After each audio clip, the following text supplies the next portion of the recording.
Le 18 novembre 1928 sort Steamboat Willie, montrant un certain Mickey Mouse. Rapidement, la souris va devenir la mascotte de la firme en lui offrant même son surnom. Cependant, 6 ans plus tard, sort un autre court-métrage mettant en scène un nouveau personnage. Un personnage qui va, petit à petit, voler la vedette dans le cœur des fans.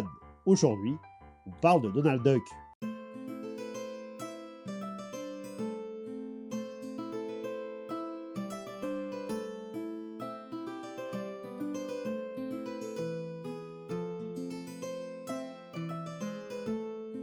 Est-ce que vous connaissez Clarence Nash? Il y a peu de chances que le bougre vous dise quelque chose, mais il est essentiel au personnage qui nous intéresse aujourd'hui. Donc, petite parenthèse.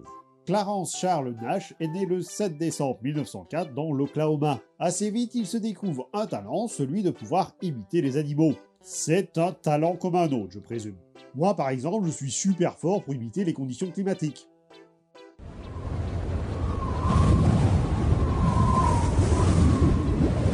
Alors qu'il est adolescent, sa famille déménage pour Los Angeles. Il se fera remarquer dans une prestation de Marie avait un petit agneau, en faisant la voix de l'agneau. Il commence sa carrière professionnelle dans un premier temps pour une entreprise laitière, tout en travaillant dans les écoles où il allait présenter son talent avec le Red Pest Chautauqua and Lyceum Vaudeville Circuit. Ce qui fait que début des années 30, on le retrouve dans l'émission radiophonique The Merry Makers, où il fait des voix d'animaux. On peut dire que son talent, il l'a exploité jusqu'au bout. De l'autre côté, Walter Disney est à la recherche de talent pour ses courts-métrages d'animation, et notamment des gens qui savent imiter des animaux. C'est quand même bien fait. Clarence est alors invité à rejoindre les studios de Walt Disney pour une audition, et là il y a deux versions qui divergent, et ça fait beaucoup. Soit Nash a fait sa voix d'agneau, ce à quoi Walter s'est levé de son siège pour dire « Nous avons notre canard ». Et j'ai bien dit canard. Soit Nash a déballé tout son arsenal de voix d'animaux jusqu'à arriver à une famille de canards, ce à quoi Walter s'est levé de son siège pour dire « J'ai une idée de perso ». Ce qui fait que la paternité du canard, et j'ai toujours dit canard, elle est un peu controversée. Mais surtout, l'histoire elle a été pas mal romancée. Ça s'est pas passé exactement comme ça. La première entre Nash et les studios Disney, elle se déroule en 1931, où il est recruté pour faire des voix d'animaux. Par exemple, c'est lui qu'on peut entendre ici. Notons bien qu'on parle de recruter, pas d'engager. À ce moment-là, il est toujours freelance. Il sera engagé 2 ans plus tard, pile au moment où Disney travaille sur un nouveau personnage où la seule chose qu'on sait à son sujet, c'est qu'il a une voix atypique. Et ça tombe bien, ils ont maintenant dans leurs locaux une personne qui a une voix atypique. Sauf que la voix en question, c'est pas celle d'un canard à la base, c'est celle d'une chèvre. La même que Nash utilisait pour l'agneau dans Marie avait un petit agneau. C'est quand même bien fait. Le truc, c'est que les équipes ne vont pas avoir une chèvre dans la voix. Déjà parce qu'une chèvre, ça ne parle pas, mais ils vont plus vite y voir un canard. Ouais, enfin, un canard, ça parle pas plus. Et Nash, qui est quand même un mec sympa, il va leur dire « Bah ok, faites comme vous voulez, après tout... » C'est vous le patron. Patron. Donc le design du canard fut imaginé, ce qui amène à la petite poule avisée. La surprise party, dans laquelle Mickey avait une fête surprise avec tous ses amis. Et parmi eux, un petit canard. Oui, à l'origine, Donald, ça devait être un enfant, histoire de coller avec la voix de la petite chèvre. Sauf que quelques semaines plus tard, émerge une nouvelle idée, celle d'adapter la petite poule rousse, un conte russe que je m'en vais vous conter. Il était une fois une poule qui trouva 3 grains de blé. Elle demanda à ses amis de l'aide pour les faire pousser, mais ces derniers refusèrent. L'histoire continue d'étape en étape jusqu'à la confection d'un gâteau, telle une recette de cuisine des frères Grimm, toujours avec le refus de ses amis à chaque étape. Et une fois le gâteau prêt, miracle, les amis débarquent pour l'aider à le manger, la poule refusant, et se goinfrant bien la panse au passage. Mais retournement de situation, dans le studio d'à côté, Up High Works est également en train de travailler sur son nouveau court-métrage, qui s'appelle et se base sur La petite poule rousse. Donc on change le titre, passant de rousse à avisé, et tout put rentrer dans l'ordre.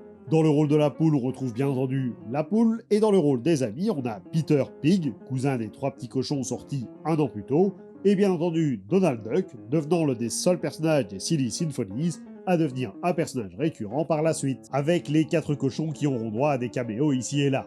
De son côté, la surprise partie ne va pas être tellement à la fête en voyant son scénario être entièrement réécrit, se déroulant maintenant dans un théâtre et prenant le nom de Gala des orphelins. Un court-métrage dans lequel notre canard sera toujours présent et dans lequel il récitera « Marie avait un petit agneau ». C'est quand même bien fait. Et ça va nous permettre de répondre à une question qu'on pourrait se poser. Pourquoi est-ce qu'il a un costume de marin? Alors, les explications, il y en a autant qu'il y a de versions du personnage. Don Rosa en offre une dans les comics, la bande à Picsou une autre, jusqu'au dernier dessin animé de Mickey Mouse. Mais ici, on va s'intéresser à la première version, l'origine du costume, la raison pour laquelle, dès sa toute première apparition, il est habillé en marin. Il y en a pas. Exactement, il y en a... Comment ça, il y en a pas? Eh bien, il n'y a à l'origine aucune raison diégétique de pourquoi il a un costume de marin. Il y en aura par la suite, mais à la base, c'est pour une toute autre raison. Voire même deux. La première, la plus évidente, c'est qu'il est un canard. Un canard, ça va dans l'eau, donc un costume de marin. Aussi simple que ça. Et l'autre raison, on l'a dit. Donald, il était à la base prévu pour être une version enfant, ce qui explique pourquoi il est si petit à côté de Mickey. Et dans les années 30, la mode, c'était très exactement ça. Ce court-métrage va également apporter la caractéristique principale du canard, à savoir son tempérament explosif. En effet, alors qu'il tente de réciter son poème, il est constamment interrompu par l'un des orphelins, nous offrant cette pose du personnage qui est à présent culte. Une pose que l'on doit à Dick Lundy. Dick Lundy, c'était l'animateur de Donald sur cet épisode, et il faut savoir qu'à l'époque, les studios Disney avaient une sorte de méthode Marvel inversée. Lorsque Stan était le scénariste principal de la maison Disney, il s'est retrouvé face à un problème. Il ne pouvait pas écrire les histoires aussi vite que les dessinateurs créaient les cases. Il leur donnait donc l'idée générale et ils allaient dessiner, puis ils repassaient derrière pour écrire les dialogues. Eh bien, chez Disney, on enregistrait d'abord le dialogue, puis on animait. Et en entendant la voix caractéristique de Nash, Dick s'est dit que ça ressemblait à un personnage colérique, accentuant son tempérament avec la pose de combat du canard. Et ça va devenir le point central du personnage pendant ses premières années. Donald est un canard qui aime faire des blagues aux autres et rire à leurs dépens, mais qui de l'autre côté déteste être la victime en retour. Mais cependant, comme tout bon personnage, son tempérament, il a une raison. Si Donald n'aime pas être la victime des colibés, c'est parce qu'il a une très mauvaise estime de lui-même, et il y a deux raisons à cela. La première, c'est sa voix. Le fait, avec son timbre particulier, il craint toujours que les autres ne le comprennent pas, et c'est d'ailleurs assez souvent le cas. Ce qui fait qu'il est un peu laissé pour compte, à l'inverse de la souris. D'ailleurs, il est reconnu que Donald est jaloux de la popularité de Mickey, ce qui est assez paradoxal. L'autre raison, c'est sa malchance. Si notre canard est connu pour autre chose que son tempérament, c'est la mauvaise étoile sous laquelle il semble être né. Donald, c'est un peu la personnification de la loi de l'emmerdement maximum, et cette mauvaise chance, elle le pousse à croire qu'il n'est bon à rien, faisant encore un peu plus baisser son estime. Son manque de confiance en lui, il le combat par sa persévérance, et même parfois son tempérament, c'est une bonne chose. Par exemple, si Donald se retrouve face à un danger, il pourra certes avoir peur, mais il pourra également se mettre en colère et affronter son adversaire qui en restera pantois. Qu'est-ce qui se passe? Vous n'avez encore jamais vu personne se battre? Non, d'habitude on leur fait trop peur. Avec, bien souvent, une victoire sur la menace. Typiquement, la façon dont il est traité, c'est est-ce qu'il est le protagoniste ou l'antagoniste. Cependant, son tempérament, jumelé avec sa malchance et sa diction, fait qu'il a du mal à garder un emploi et en change très souvent. Il passe donc d'un boulot à l'autre, devenant un touche-à-tout, mais maître en rien. Sauf peut-être en lustrage de pièces. Mais ça, c'est dans les comics, et là, on va rester sur la version animée. Il y a bien un boulot qu'il a gardé, mais ça arrive un peu plus tard. En effet, les premières années du canard, il va les faire avec la souris, dans un premier temps comme adversaire, puis comme allié dans Les Joyeux Mécaniciens, avec Dingo pour compléter le trio. En 1936, il sera redesigné pour prendre l'apparence plus ronde qu'on lui connaît, sous la plume de Fred Spencer, qui fut tellement influent sur le personnage qu'on considère qu'il est figure d'autorité sur le sujet. Il commence aussi sa carrière solo avec Don Donald, qui apportera deux éléments de l'univers du canard. Dans un premier temps, Donald Duck, la petite amie de notre colérique volatile, et on peut dire qu'ils se sont bien trouvés. Et ce sera la seule et unique version du personnage dans sa version animée. Elle ne reviendra que des années plus tard dans les bandes dessinées et dans le rôle de l'ex-petite amie, recasée pour l'occasion avec Whitewater Duck, le cousin de Donald. L'autre élément qui sera bien plus récurrent, c'est la fameuse 313, bien qu'elle n'a pas encore sa plaque mythique. La 313, c'est la voiture de Donald, qui serait, selon ses propres dires, construite entièrement à partir de pièces détachées, ce qui explique qu'elle tombe bien souvent en panne. Sa plaque, c'est une référence à la date de naissance du canard, qui serait le 13 mars, avant d'être redcodée. Plusieurs fois. Aux dernières nouvelles, c'est le 9 juin.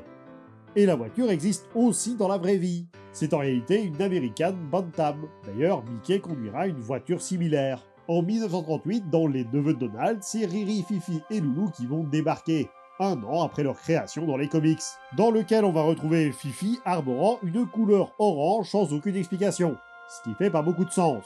Je sens que si je te le demande pas, tu vas pas donner plus d'explications. Exactement.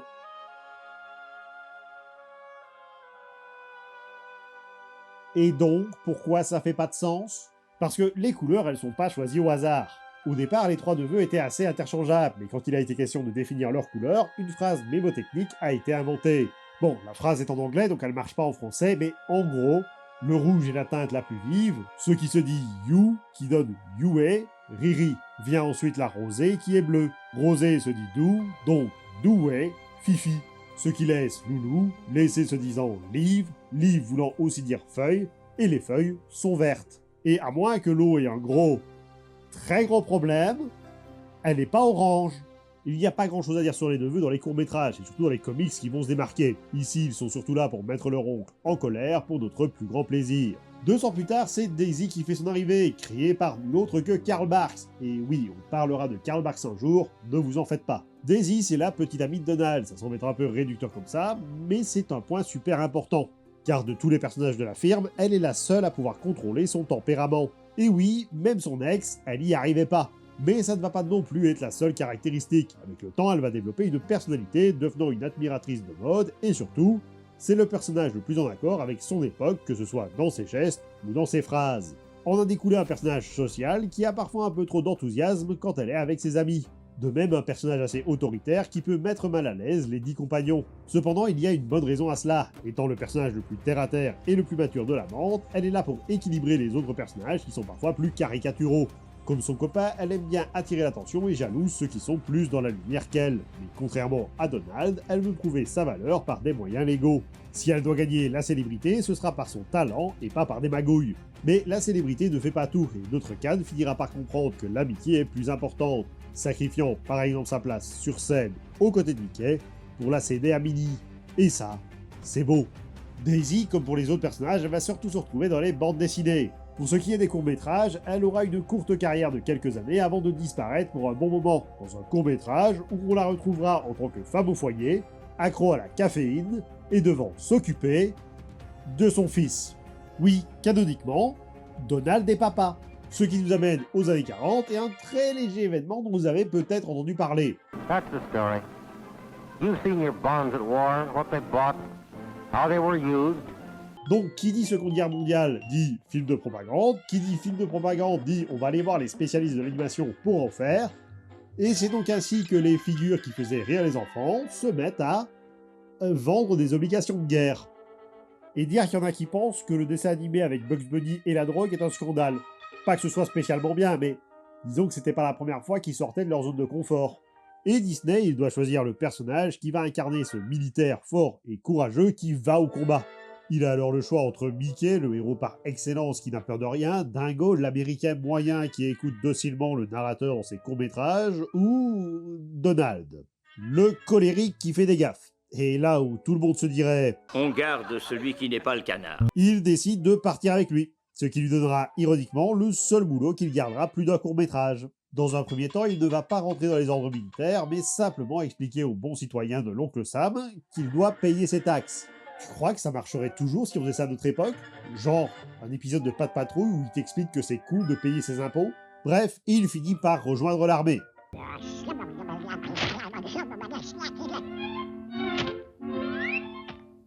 Oui, alors Donald, quand on t'a dit de t'engager, je crois que t'as pris la mauvaise file. Alors en réalité, il s'agit de Dare for Face, un court-métrage dans lequel Donald fait un cauchemar. Un an plus tôt, il sera bien engagé dans Donald Get Draft, où il répondra aux ordres d'un certain Patibulaire. Face qui va non seulement lui offrir un Oscar, son seul Oscar, mais qui donnera aussi à l'oiseau l'image de mascotte de l'armée, un peu comme Bugs Bunny chez la concurrence. Et c'est là qu'on peut revenir à ce que je disais plus tôt, ce qui lui donnera ironiquement le seul boulot qu'il gardera plus d'un court-métrage. Parce que Donald, il va rester militaire, jusqu'en 1984, où il recevra une médaille d'honneur en même temps que sa retraite des services armés. Et je précise, tout ça dans la vraie vie, pas en fiction. Les années 40, c'est également les années où Donald ne chôme pas, puisqu'il va passer des courts-métrages aux longs-métrages, en enchaînant Saludos Amigos, Les Trois Caballeros, Coquins de Printemps et Mélodie Cocktail. Des films sur lesquels je ne vais pas m'attarder. Et pourquoi ça?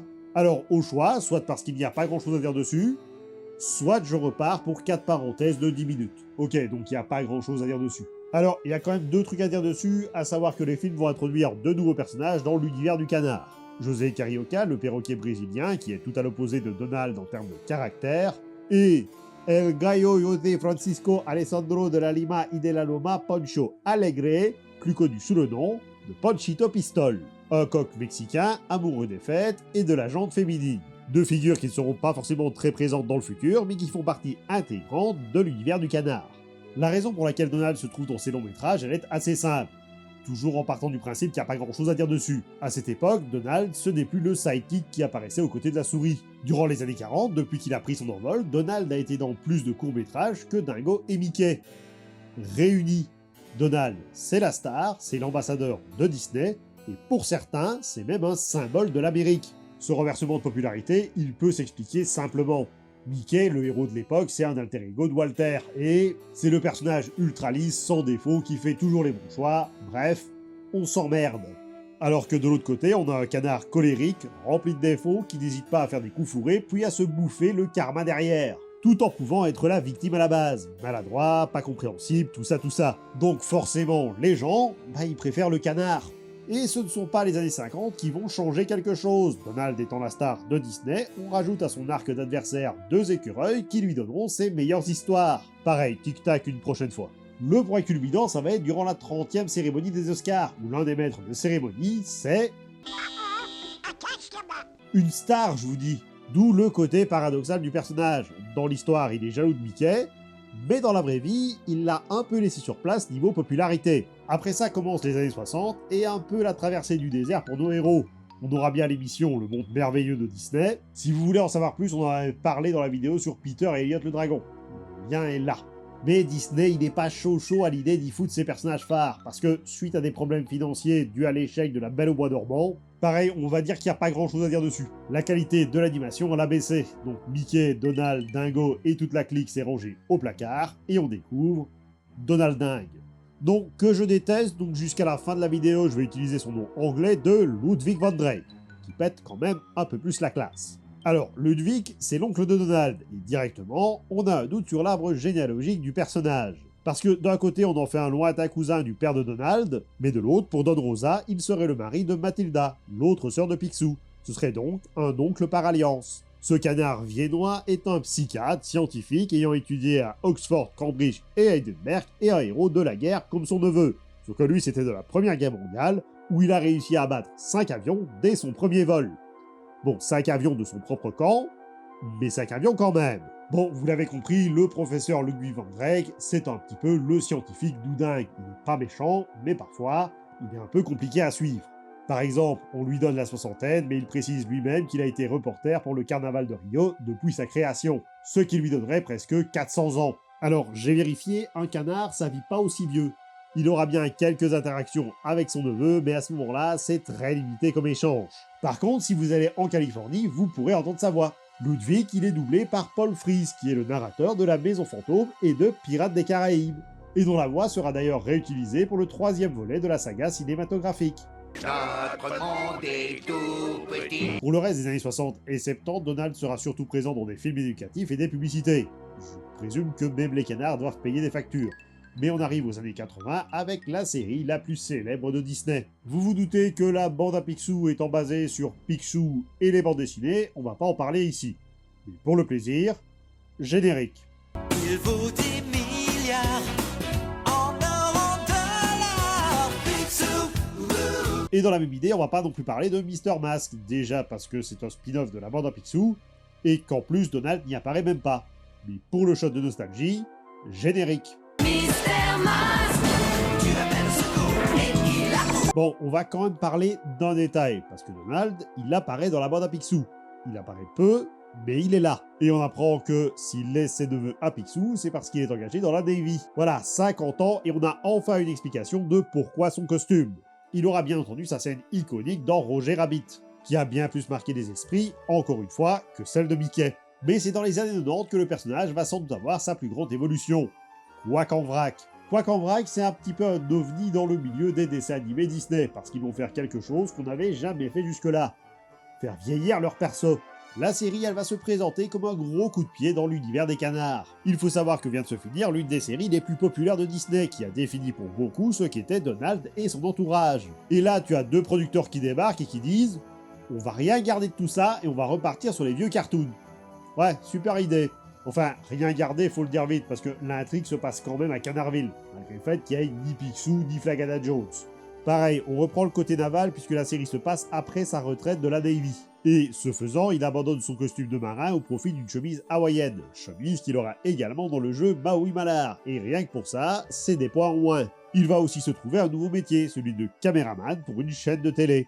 La série marque également le retour de Daisy, qui est la petite amie de notre colérique canard, mais surtout la présentatrice de l'émission pour laquelle il travaille. Et pareil, on lui offre un nouveau design que j'aime beaucoup.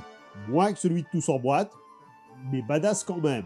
On la retrouve aussi bien plus mature que ses précédentes incarnations, et plus indépendante. Elle est la petite amie de Donald, mais maintenant, elle est son propre personnage, et sa relation devient presque une caractérisation secondaire. Mais les stars de ce show, elles sont au nombre de 3, Riri, Fifi et Loulou, qui, comme pour les autres, se payent un ravalement de façade, pas piquer des canetons. Exit les triplés interchangeables, ici ils ont 16 ans et des différences bien plus marquées. Riri est devenu un dragueur invétéré, Fifi un spécialiste des ordinateurs et Loulou un amoureux des comics. Mais ils ont toujours des points communs, comme leur amour pour le rock ou arriver à leur fin par tous les moyens possibles, bien souvent au détriment de Donald. Ludwig fera également son retour dans la série, parce que c'était clairement le perso qu'on voulait revoir. Il offrira aux 3 neveux des pouvoirs afin qu'ils deviennent un groupe de super-héros, le T-Squad, avec un T. Pour Tanard, je présume. En fait, c'est pour l'appellation Tremendously Talented Trio of Truly Trusted Troubleshooters, ou en français, trio de dépanneurs extrêmement talentueux et d'une fiabilité absolue. Et détail assez amusant, c'est que dans les années 2000, Disney signera un groupe de musique baptisé le T-Squad, mais qui n'aura aucun rapport avec le dessin animé. Le truc, c'est que la série, qui devait apporter un vent de fraîcheur, en réalité, ça a plutôt été une clim. La série va être détestée, principalement par la caractérisation des personnages, Donald est montré comme cruel et mesquin, alors que le trio de neveux est antipathique au possible. Il y a vraiment que Daisy qui sort du lot. Badass, on vous a dit. Suite à ça, le canard n'aura plus vraiment de série à lui, il se contentera de faire des seconds rôles dans d'autres séries Disney. Même s'il est toujours très populaire dans le cœur des fans, l'échec de sa dernière prestation aura laissé une marque. Notamment dans la série Mickey Mouse de 2013, où on aura la seconde explication de son costume de marin. En fait, dans cette série, et contrairement à DuckTales, il n'a pas le pied marin, est incapable de piloter la moindre barque, mais il se trouve que sa petite amie qui est Daisy fantasme pour les canards en uniforme. Donc, Donald porte l'uniforme pour lui faire plaisir. Et bien entendu, il fera son retour dans la version 2017 de la bande à Picsou, une série sur laquelle je ne vais pas m'étendre, parce que pour des raisons personnelles, je ne l'apprécie pas trop. La principale étant que je suis un vieux con qui préfère l'ancienne. Vous pouvez me juger là-dessus. Et enfin, on le retrouve dans la légende des 3 Caballeros, un reboot du film du même nom. Pareil, ça apporte pas grand-chose à l'univers du canard. Et voilà l'évolution du canard le plus colérique de l'histoire de l'animation. De sa création en 2 temps à son passage en sidekick avant de devenir la star que l'on connaît. Et même avec tous ses revers, celui qui restera à jamais dans le cœur des fans sera toujours Donald Duck. Tiens, ça me fait penser, on n'a pas parlé de l'origine de son nom. Ici, c'est pas la femme de Walt qui l'a trouvé, comme pour la célèbre souris, c'est lui tout seul qui s'est sorti les doigts. En l'occurrence, c'était lors d'un match de cricket, un sport barbare qui n'est autre que du baseball en moins bien. J'espère qu'on n'a pas de fans de cricket qui regardent la vidéo. Bref, dans les années 30, il y avait un joueur de cricket, mais genre le joueur de cricket, Donald Bradman. Le mec, il dominait l'entièreté de la compétition à un niveau jamais vu. Si lui c'était Superman, tous les autres joueurs c'était des humains. Il était bon à ce point. Pensez équipe de France 98-2000. Et en 1932, l'équipe d'Australie où se trouve ce Bradman joue un match d'exhibition contre les New York West Indians. Et là, le meilleur joueur du monde, il va faire ce qu'on appelle un duck, à savoir se faire éliminer sans marquer aucun point. Pensez équipe de France, Coupe du Monde 2002. Bonjour la balle perdue, l'événement est tellement improbable que tous les journaux du monde en parlent en titrant Donald's Duck. Et Walt Disney vit que ce nom pétait la classe. Bon, après c'est comme pour le reste, c'est ce que Walter aimait raconter, donc il y a 9 chances sur 10 que ce soit du pipeau. Je vous remercie d'avoir regardé cette vidéo et j'espère qu'elle vous a plu. N'hésitez pas à commenter, liker, partager, à vous abonner pour ne manquer aucune des prochaines vidéos. Vous pouvez également me suivre sur les réseaux sociaux. Moi je vous dis à très vite. C'était le Grimsqueaker pour vous servir.